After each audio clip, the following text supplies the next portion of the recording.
Nós estamos alegres porque estamos na casa de Deus.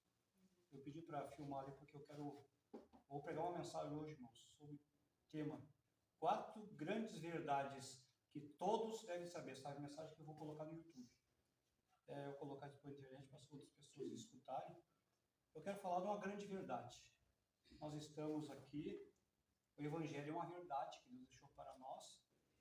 E esta verdade que vai, se nós aceitarmos ou não, que vai determinar a nossa vida na eternidade. Onde passaremos a eternidade?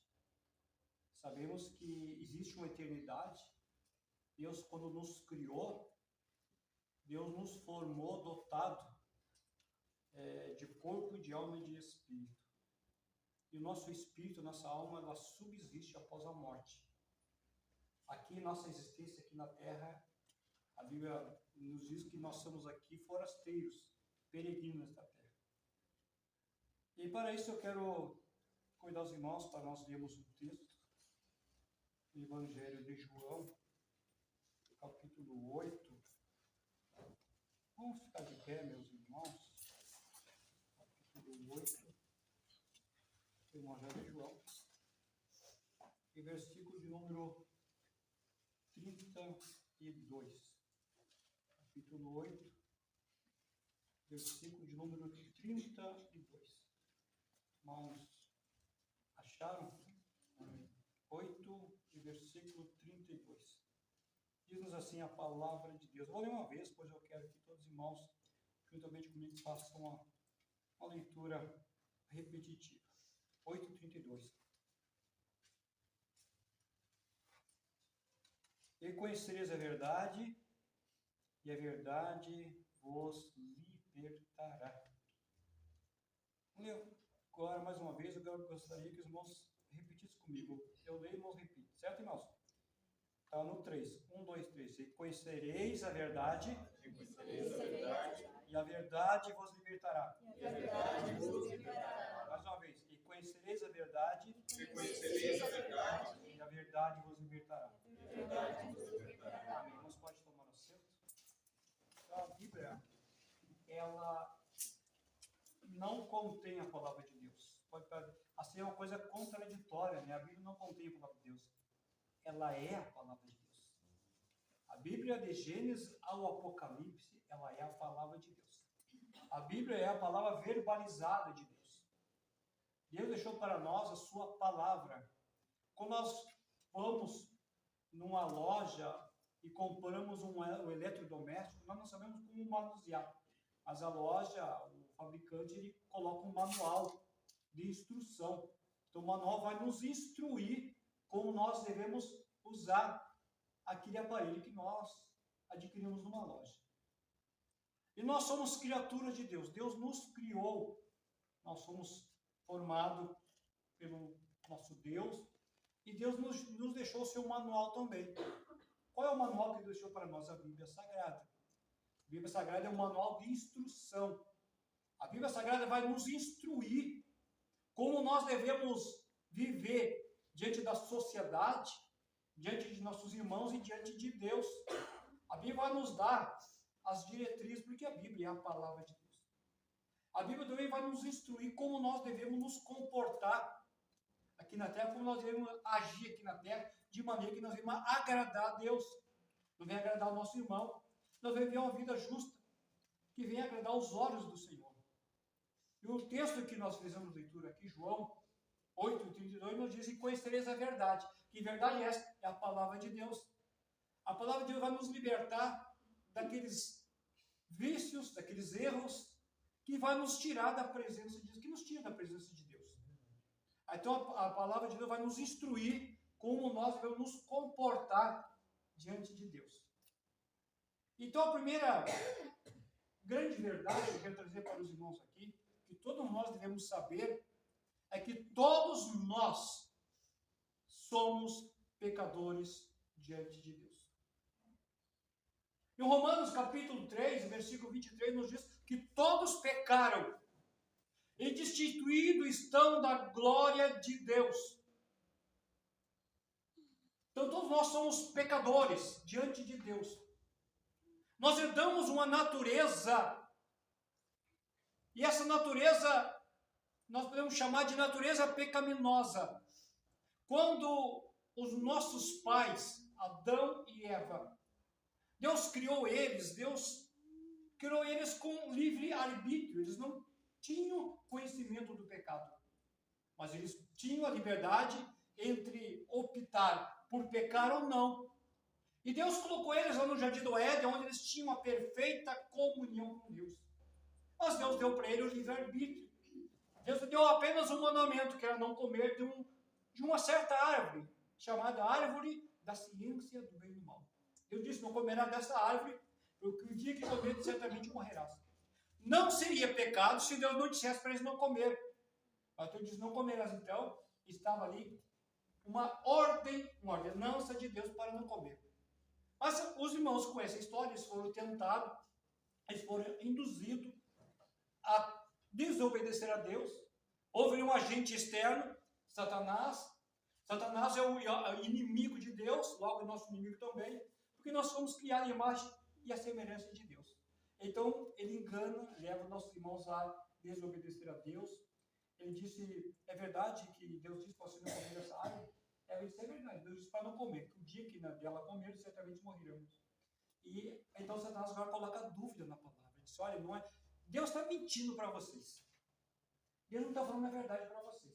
Sabe por que Deus não quer que vocês comam essa árvore? Olha a astúcia de Satanás. Ele quer que nós não demos crédito à palavra. Porque se nós não dermos crédito à palavra, irmãos, nós vamos continuar sob a ira de Deus. Então ele disse, não é verdade, se vocês comerem esse fruto, sabe o que Deus não quer que vocês comam? Vocês vão ser como Deus, sabendo bem e o mal. Então, eles foram induzidos, comeram, desobedeceram a Deus.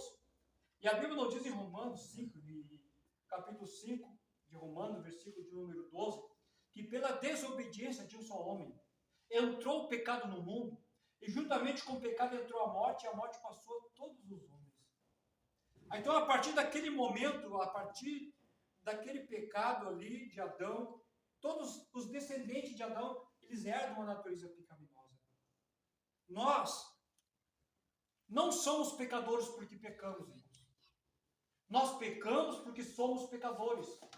Nós herdamos a natureza pecaminosa. Nós somos pecadores por natureza. Nós herdamos essa natureza. E essa natureza faz com que nós venhamos nos rebelar contra Deus e contra a palavra de Deus. O salário do pecado é a morte. Alguém me questionou certo dia sobre a bondade de Deus. Se Deus é bom, por que Deus permite que o homem sofra? Se Deus é bom, por que o homem venha cair no leito de enfermidade e venha morrer? Se Deus é bom, eu não podia fazer com que isso não acontecesse. Eu disse, Deus é bom. Mas sabe por que a enfermidade veio? Porque o sofrimento veio? Porque a tristeza veio? E porque a morte chegou? Por causa do pecado. O pecado é a consequência. Aliás, a enfermidade é consequência do pecado. O pecado ele gera consequência. O pecado vai trazer consequência e trouxe consequências para o homem, tanto que a enfermidade é consequência do pecado. A morte é consequência do pecado. O homem não foi criado para morrer. O homem não foi criado para sofrer. O homem foi criado para ter uma perfeita comunhão com Deus. O pecado nos afasta de Deus, irmãos. A Bíblia nos diz em Isaías 59, versículo 2, que o pecado e a nossa iniquidade faz separação entre nós e nosso Deus, para que Ele não nos ouça. Então o pecado coloca o muro da separação. O pecado vai nos separar de Deus. Então, uma grande realidade.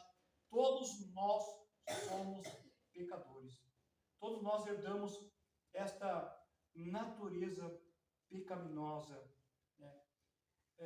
A Bíblia nos diz que todo aquele que comete pecado é filho do diabo. A Bíblia diz, irmão, João 8 e o versículo 24, todo aquele que comete pecado é filho do diabo. Então nós temos que nos policiar. Então todos nós somos pecadores, mas nós damos uma natureza pecaminosa. A Bíblia nos diz que o salário do pecado é a morte, mas o dom gratuito de Deus é a vida eterna em Cristo Jesus. Quando nós reconhecemos que nós somos pecadores e nós nos humilhamos aos pés de Jesus, a Bíblia nos diz que Jesus vai nos purificar de todo o pecado. Outra coisa, outra grande verdade.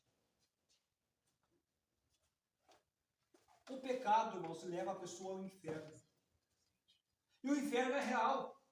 O inferno não é história de carochinha. O inferno é um lugar aonde Deus criou para Satanás e seus anjos. Deus não criou o inferno para o homem. O homem vai para o inferno de intrometido, porque Deus deu ao homem um escape.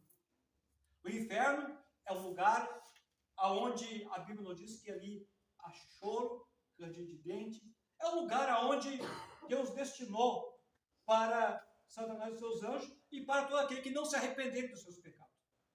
O inferno é para aqueles que cometem o pecado e não se arrependem. Jesus, quando ele pregava no seu ministério terreno, Jesus, quando ele pregava sobre o céu e sobre o inferno, Jesus ele falava mais sobre o inferno do que sobre o céu.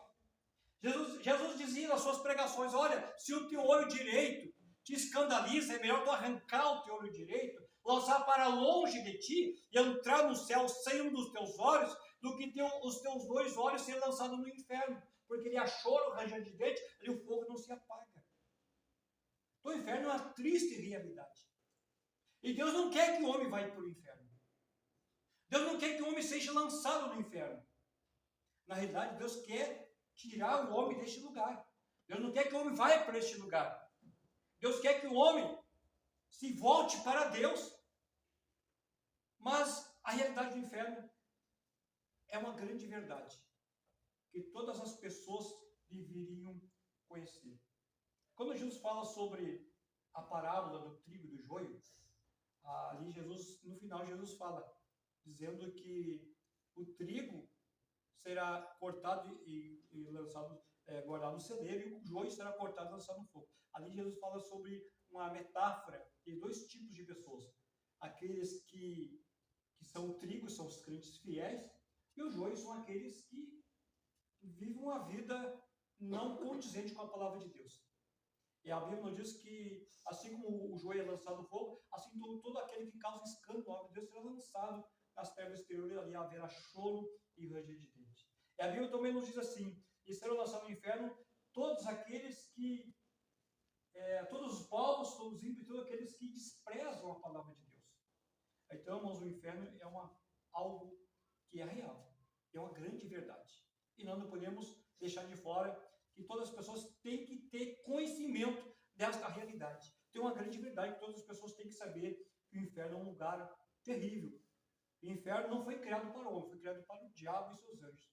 Mas o homem, por causa do pecado, ele está caminhando em direção ao inferno. Outra grande verdade que eu ia trazer para os irmãos, assim como o inferno é real, o céu também é real. O céu é realidade, meus irmãos. O céu é um lugar palpável. E Deus preparou para nós esse lugar tão maravilhoso, que é o céu. Deus quer que o homem vá morar no céu. Deus não quer que o homem vá para o inferno. Deus quer que o homem vá morar no céu. A Bíblia nos diz em Apocalipse, capítulo 21, quando João ele tem a grande visão da nova Jerusalém, da santa cidade, João disse, eu vi o novo céu e a nova terra. Porque o primeiro céu e a primeira terra já passaram e o mar já não existe. E João disse, eu, João, vi a santa cidade. Vi uma voz que dizia, eis aí o tabernáculo de Deus para com os homens. Deus estará com eles, será o seu Deus, e eles serão o seu povo. E Deus limpará dos seus olhos toda lágrima. Ali não haverá mais morte, não haverá mais tristeza, não haverá mais luto, não haverá mais sofrimento. Porque todas essas coisas são passadas. E o Senhor falou para João, João, escreve essas palavras, porque elas são fiéis e verdadeiras. E aquele que for fiel até o fim herdará todas estas coisas. Então o céu é um lugar maravilhoso. Lá no céu não vai ter hospital, não tem necessidade de ter hospital lá no céu, porque lá não vai ter pessoas doentes. Lá no céu não vai ter doenças, não vai ter enfermidade, lá não vai ser preciso psicólogo, irmãos. Lá não vai ser necessário ter psiquiatra, lá não vai ter nada disso. Porque ali, se uma pessoa que vivia aqui na terra uma vida com dificuldade devido às doenças, lá no céu vai ser uma pessoa saudável e perfeita. Se a pessoa aqui na terra não enxergava, lá no céu vai enxergar perfeitamente. Se ela tinha problema de caminhar, não tinha uma das pernas, lá no céu vai ter as duas pernas, vai ter lá um corpo perfeito. E Deus preparou esse lugar tão maravilhoso para nós. Então o céu é um lugar real. O céu é um lugar maravilhoso. E como é que nós fazemos para chegar lá? Jesus disse, eu sou o caminho, a verdade e a vida. E ninguém veio ao Pai a não ser por mim. Então Deus preparou para nós um lugar tão maravilhoso. João disse, não fique triste, não turbe o vosso coração. Credes em Deus, crede também em mim, porque na casa do meu Pai há muitas moradas. Eu vou preparar um lugar.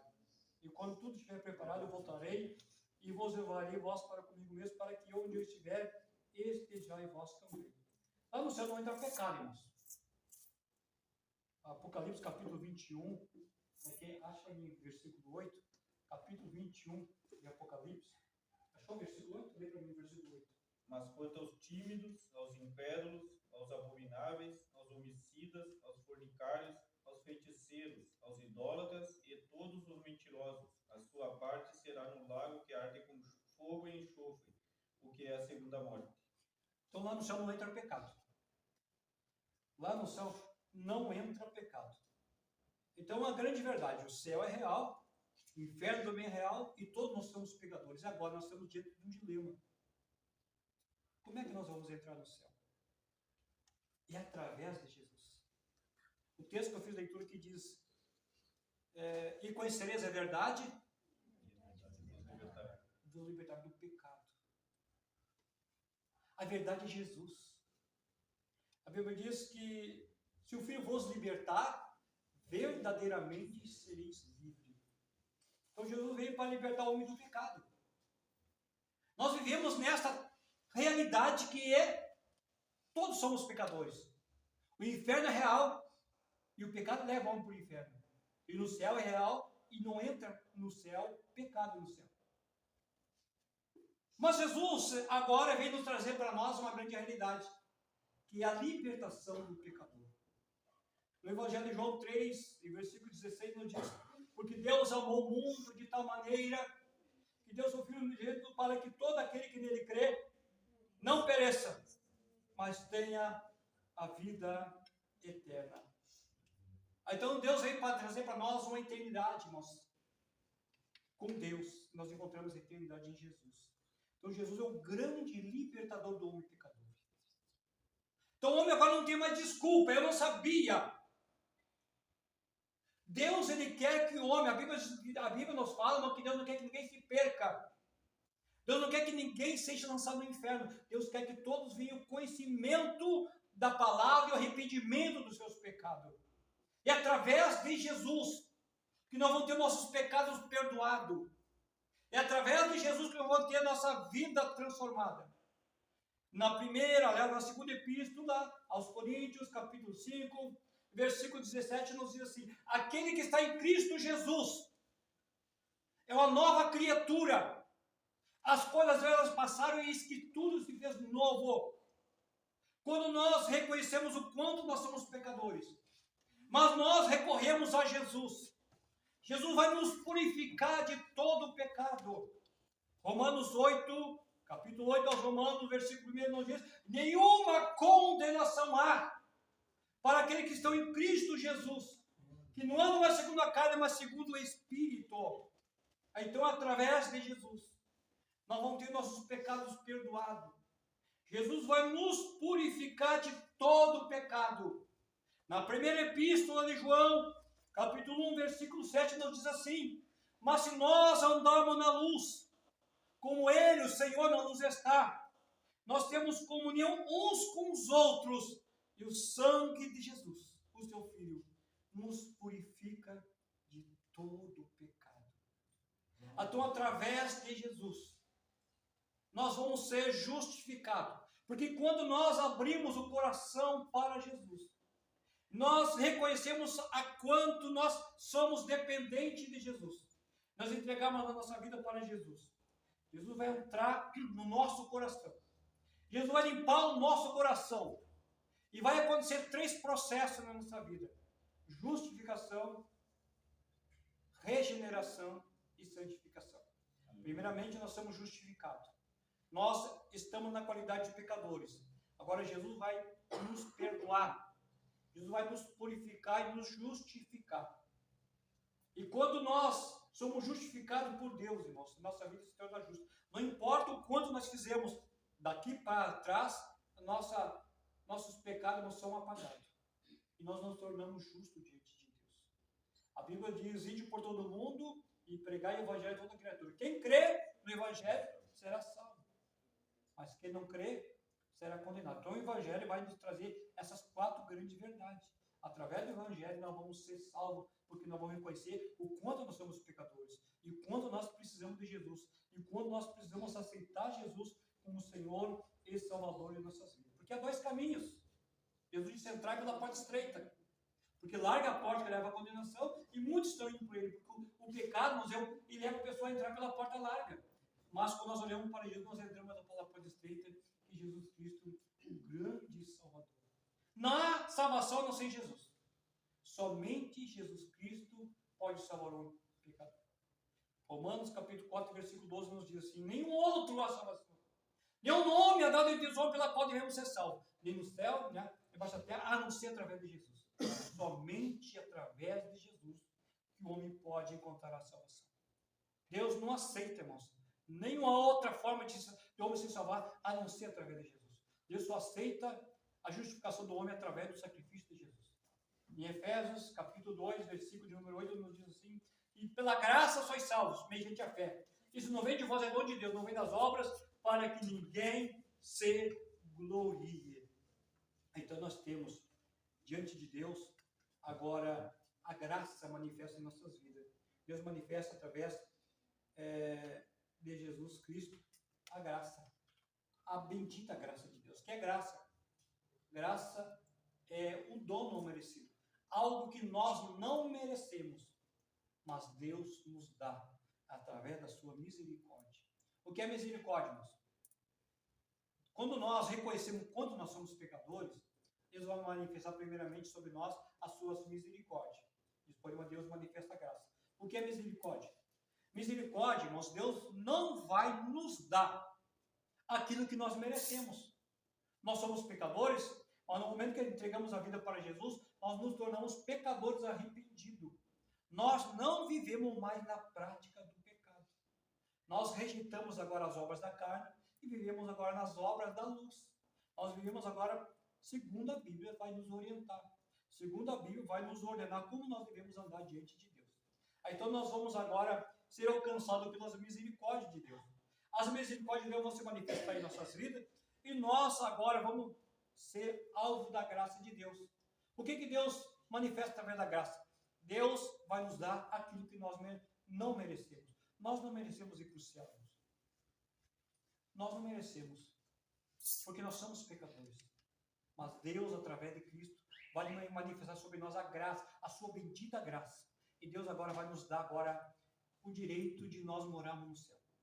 Quando nós entregamos a vida para Jesus, nós nos tornamos cidadão celestial. Nós andamos aqui na terra, mas nós somos cidadãos celestiais. Nós temos caminhando em direção à Nova Jerusalém. Nós temos caminhando em direção a um lugar onde Deus preparou para nós, que ali não há tristeza, não há choro, não há pranto e não há ranger de dente. Um lugar onde só alegria, a tristeza. Então nós, através de Jesus, que nós vamos entrar nos portões celestiais. Aleluia. A última promessa da Bíblia Sagrada, Apocalipse 22 e 14, nos diz: bem-aventurados são aqueles que lavam as suas vestiduras no sangue do Cordeiro, para que tenham direito à árvore da vida e possa entrar na cidade pelas portas. Então, as 4 grandes verdades, mas que todos nós devemos saber. Todos nós somos pecadores.